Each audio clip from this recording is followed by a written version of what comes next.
Christos, congratulations on the victory. What are your initial thoughts after a performance like that? My initial thoughts were I got hit too much.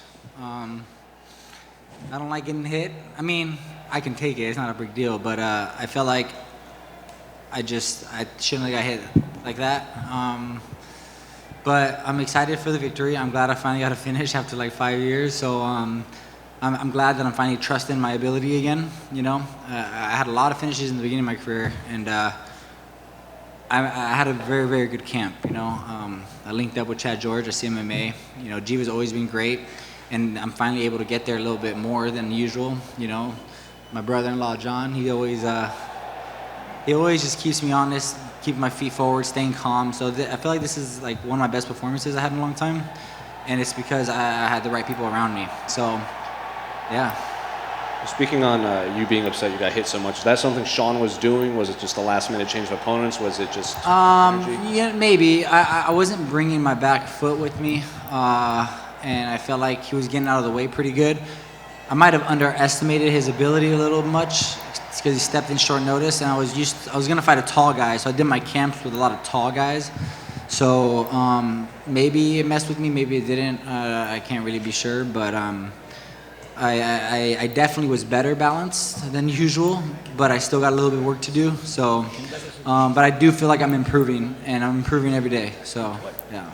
You went for the takedowns a few times in the first round, and obviously finished him with the Darce choke at the end. Was the game plan against Sean to take it down and finish it there?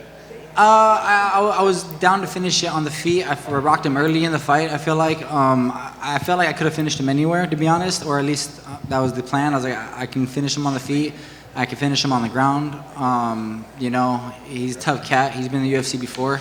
He's beaten some UFC veterans, so. I was just like wherever the fight goes, and I just love to mix it up. You know, it's called mixed martial arts for a reason, and I love going for takedowns. I love standing up. I like going back and forth, and because it exhausts people, and my cardio is getting better. I feel like people say that I get tired, but I've definitely changed it up a little bit, and I felt great going in the second round. I felt like I barely not even out of breath at all. So. I feel like I'm just continually getting better, and I'm making the right adjustments, and I'm going to continue to get better. The crowd, obviously, first fight back in front of fans in a long time. Pretty packed capacity for even an early prelim. Yeah. What did you make of the fans out there? I was shocked how much were there that early, to be honest, but I loved it. I love feeding off the crowd. It gives me the energy.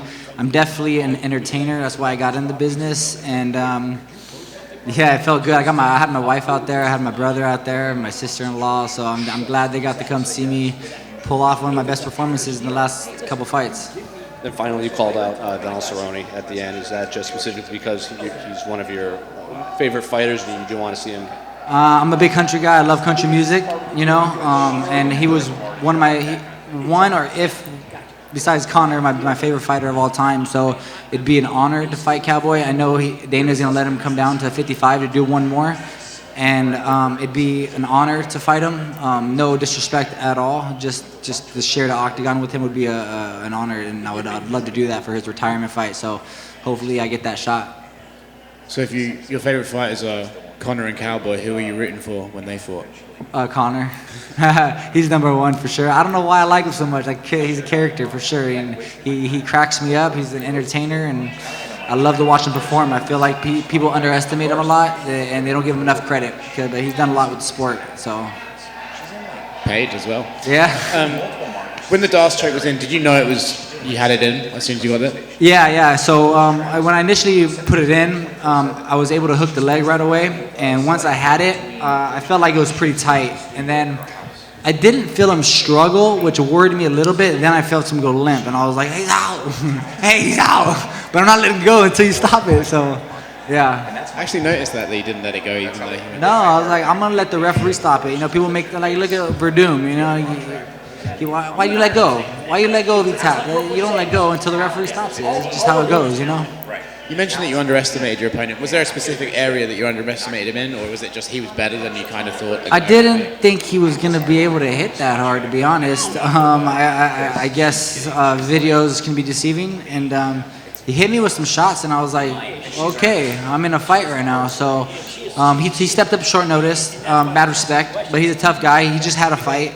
I think he just had a title fight. I'm not sure if it was a title fight or not, but he just had a big fight. He's on a 3-fight win streak. He has a lot of momentum behind him. So I think I underestimated him a little bit, but I shook it off the first round and came back, and I just gotta go back and watch the footage because I never remember what it looks like. So It was a good fight, Mike. thank you, appreciate it.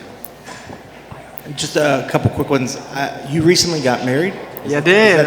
And yeah. what was it like coming out here and fighting with your wife here in the crowd and watching? It was awesome. I actually got married in camp. I was in fight camp, and we went down to Joshua Tree and got married. And my brother-in-law was in my corner here, the little short guy right there. So, yeah. So, he's definitely family. But it was good to have her here. The first fight, I'm able to call her my wife, and she supported me through the process. He fought a long time too, so thankfully she's used to the whole fight saga, but she says she gets worried every time, so I'm just glad I got to pull it off with them here. And lastly, just looking at where this fight and with this win, where do you think this puts you in the division, and how soon do you think you're going to start cracking that top 15, top 10 components? Well, whatever they throw at me, I just like to fight, and I fought some of the best in the world already. I fought Josh Emmett. I fought Charles Oliveira. I actually beat him in the first round, and he choked me out. But then I fought Gilbert Burns, so I fought some of the best in the world already. So it doesn't matter who they throw at me. I already know I'm game. So they give me whoever, and I'm just going to keep climbing the ladder. How are you going to celebrate the victory? Just hang out with my friends and family who are here after the fights, and just get back to the drawing board as soon as possible. But I may have a little bit of whiskey and enjoy my night, but not get too wild. So enjoy Texas while it's open. There you go. Congrats on the victory. Thank you.